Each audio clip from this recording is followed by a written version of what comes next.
How are progressively longer-term client relationships changing how you do business?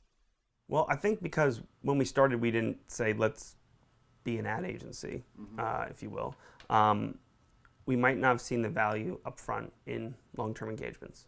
What we want to do is we want to come into a company, we want to innovate, we want to do something great, and that was it.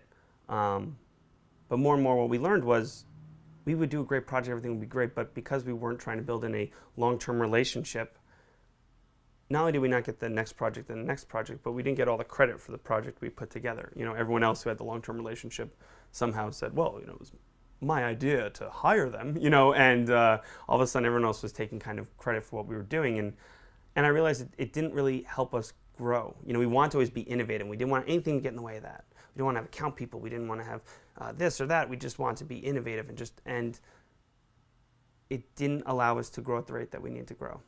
And once we put that in place, and it's in this case, it's retainers or being trusted. Build the trust. Say, hey, look, I want you to hire me to be innovative in the digital space for the next 2 years. I think got us more vested in the project, but then all of a sudden we were allowed to do more. And we were allowed to see really what that impact of that project was. How we're really shaping that business model. We're now being trusted on a longer term. And now, the bigger innovation now is just actually taking everything we know in digital and social and how we're now pushing that into companies.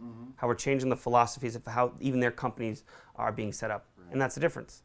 Unless innovation is not just this, or maybe I thought before, this thing we built digitally or the way to harness a community. The real innovation was now we're being trusted by the biggest companies in the world for how social, at the core of who they are, is influencing their entire business.